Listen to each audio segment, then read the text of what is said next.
Okay, so looking at the results of our repair here for Armando Alvarez, and basically the hash marks are just showing the shingles that we had to unseal and get the nails out from underneath and then put new nails in underneath as well. So of course the color isn't super accurate, but I'll kind of start from left to right and just look at everything structurally.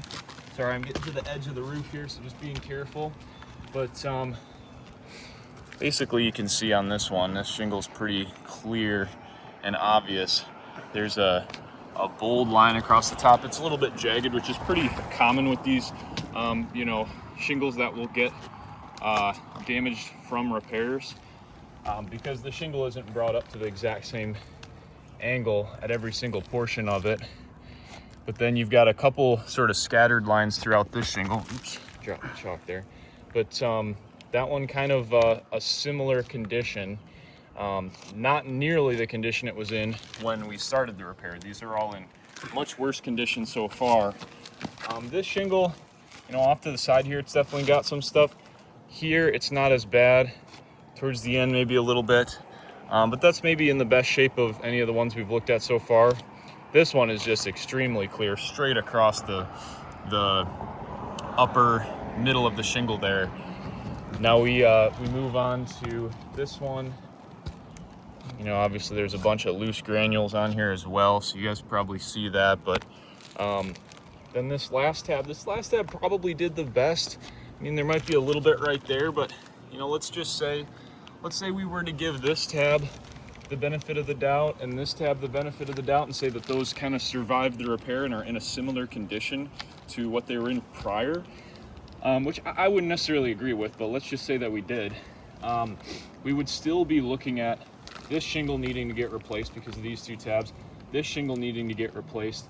Well, actually it's this shingle here, and then this shingle needing to get replaced because of these two tabs.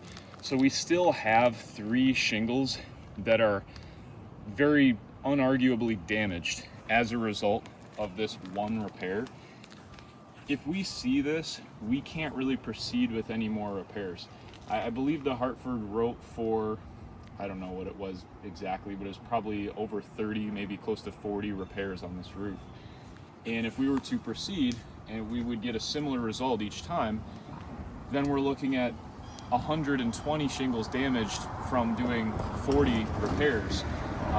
So naturally that's just going to compound into more and more repairs, and that will end up leading to a full roof replacement, or at least replacement of all the damaged slopes. And on this one, there were shingles damaged on every single slope of the house.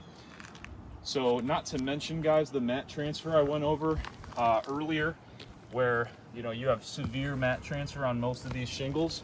That's not something we see as often when we attempt these repairs, but that just kind of means that this one is even more of an open and shut case.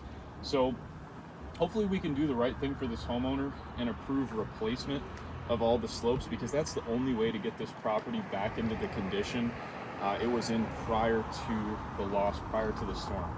So thank you guys for listening and watching. We really appreciate your time and attention on this. And I know it's not the most fun thing to have to watch and study, so thank you. And just call us if you have any questions at all. Like I said, hopefully we can get this moving in the right direction.